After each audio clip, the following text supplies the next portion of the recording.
Hi, Judd here, doing a little project, cleaning up that whole corner there, changing, I added these lights, which are great, and then I found this light, which I love, but it's a little strong, so I'm going to be replacing that with a smaller version. But isn't that neat? That's the light bulb. They just made it a big disc thing, so it doesn't stick way down, it gives lots of light. It's 125 watts, or the equivalent of 125 watts. But you can see that base, I put a new base on there because I didn't like the old one. And the box is sticking down, so I got to clean that up somehow or other.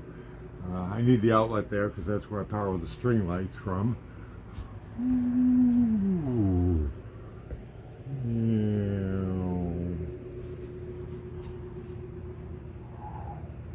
Yeah. Anyway,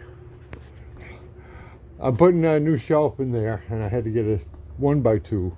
I just went up to Home Depot. And the good news is they've got quality lumber again.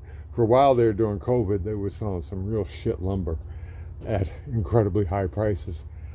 So they got real quality wood now back in. But I gotta show you this thing. This is a 1x2. I think it was like $3 or $4. And the edges on this thing are so sharp you could cut yourself on them. I mean, they are literally absolutely sharp, all four of them. So I'm gonna have to shave them up. I might do some decorative carving on that before I use it. I don't know, but anyway, I just wanted to show you that because that's pretty neat. When I was in the cabinet shop in Boston, I used to work in a high-end cabinet shop in Boston, and you'd get, I mean, we dealt with high quality lumber, and you'd get pieces and you'd make up something with such perfect edges like that, but you couldn't send them out of the shop like that. It was a rule. You can't send out a piece of furniture that's going to cut somebody. But it was always heartbreaking to take down those perfect edges because there's just something really neat about them. So, but anyways, I'm going to have to break all those edges. That's what you call it, breaking the edges. So we'll see where we go from here. I'm not sure what I'm going to show. That mess is going to be cleaned up. That shelf's got to be replaced. I had a short shelf up there. I'm going to go full length to it now. I have a bunch of that wire shelving, and I figured out how to clean it because it was, the air down here is so terrible. They were filthy. But I sprayed this with that Dawn Power Wash and let it set overnight, and it's now as clean as brand new. Whereas it used to have this like black film on it that I could not get off with anything. I mean, I even built a special tub to soak them in, and it wouldn't come off. But the Dawn Power Wash, let it set overnight, and hit it with a scrub brush. Not very hard, just almost like wiped it off with a scrub brush, and it came out perfectly brand new. So that's going in there. So that's what we're doing. That's what we're doing. Happy day to you. Oh, here's the replacement. See, that's the big one I just took out. This is the little one. This is a 75 water, and you can see it's smaller, and because the 125 was just too bright for that space. So this is what it is. It comes out like this, and that's all it is. You see, it's just like a regular light bulb, and it's very shallow depth. So it just screws in there like a regular light bulb. Okay? And it doesn't work. Oh, bummer. Oh, great. I got a dud. Ah! Well, so much for that trip. Okay, back to Home Depot on that one. Double bummer. The bulb doesn't work, and the 1x2 I got is a 6-footer instead of an 8-footer. It was supposed to be an 8-footer. On the other side, I finally got around to framing and hanging this thing. This is a picture I saw online some time ago of a magnificent wood carving. So I just hung that up over my workbench to inspire me. So back to Home Depot. Okay, well, so much for a productive, efficient day. There's my new 8-footer, and there's my new bulb, which I had them test before I left. So we know it works. So now we'll switch that out again. I left this one on, which I shouldn't have done. I don't seldom need that much light. Boom, boom, boom, boom, boom. I love the design. Okay, there you can see. This is 125, this is 75. Of course, they don't use that much, but those are the equivalencies. The guy asked if I'd turn the power switch on. There we go. Okay, yeah, that's much more realistic for that space. Okay, so there's what I gotta clean up, all that.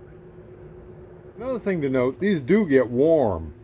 Like that's almost hot. Ouch. That is, yeah, that's hot. Which I noticed also happens to these bulbs, which surprises me because I thought the whole idea of the LED was they don't waste any energy on heat. So I don't understand that. But it is what it is. Just letting you know. As long as I'm touching on things, I got some new bins for all my odds and ends under here. Okay, so I got those better sorted and better contained.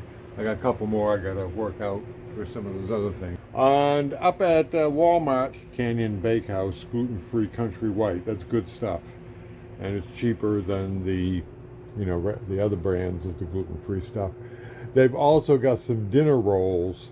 I forget what they're called. They're not French bread, French dinner rolls. They're just dinner rolls, and they are really good, like dessert type good. Like put some butter and cinnamon on them, and you've got like a sweet roll. So just passing that on for my gluten-free viewers. And while I was cleaning out that shelf, I had these glasses stashed back there. There you can see from the Food and Wine Festival. I forget what year that was. That's a tall skin glass, and there are a couple of butterbeer glasses from an evening visit I did to Universal Harry Potter World. There's one from Splitsville. I don't know if Splitsville is even there anymore. And there's just a Disney Park Starbucks cup. Oh yeah, I'm having lunch now. Okay, had lunch and had a rather long nap.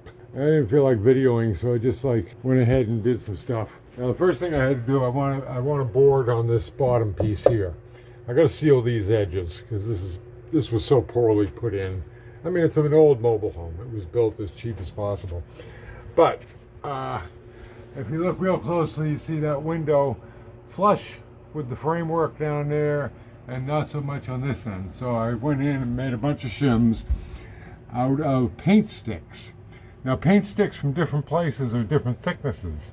So I've got a Home Depot paint stick here, and down here I've got a doubled up Walmart because they're cheaper and they're thinner, and I need a little thicker.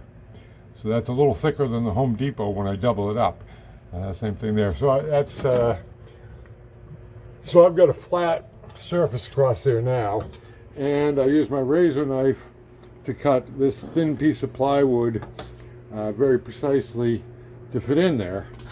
And so that will go in here very precisely and give me a nice flat true sill on that window. Then I've got some metal angle iron I'm going to put around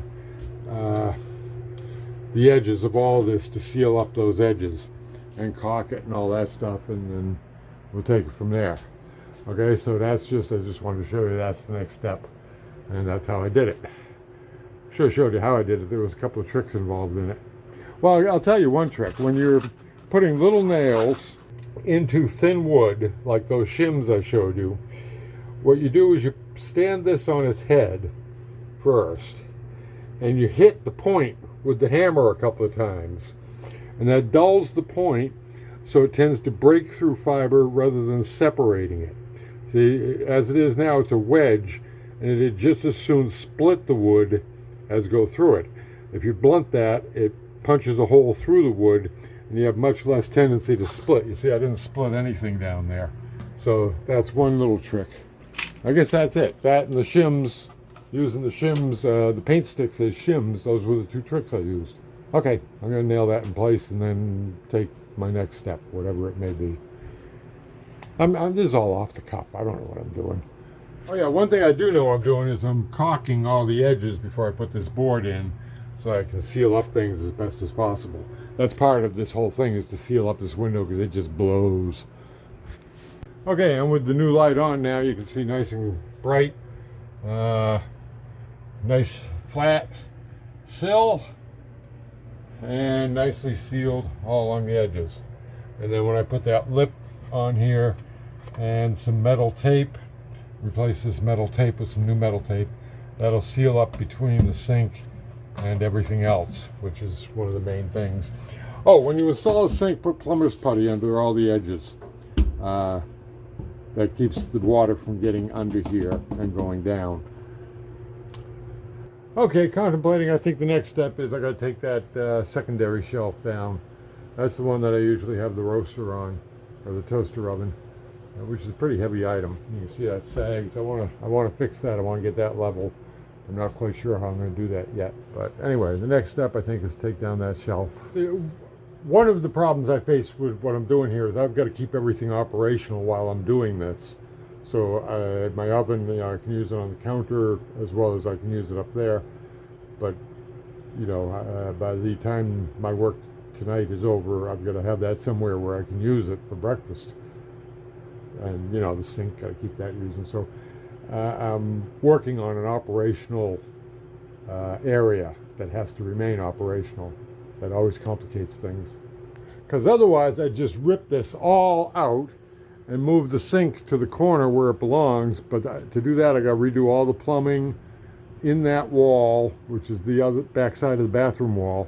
Under the house there's some plumbing that came out of that because originally the kitchen was going to be way down there. So I'd have a lot of replumbing to do, and it would not be a multi-hour operation, it'd be a multi-day operation.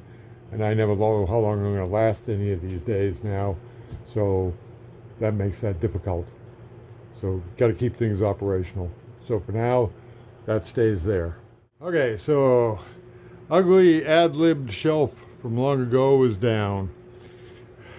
The main reason I took that down is I want to paint that whole wall. After I put the braces up for the shelving, I think I'm just going to paint everything. Inspiration break. Look at that thing. That is just incredible.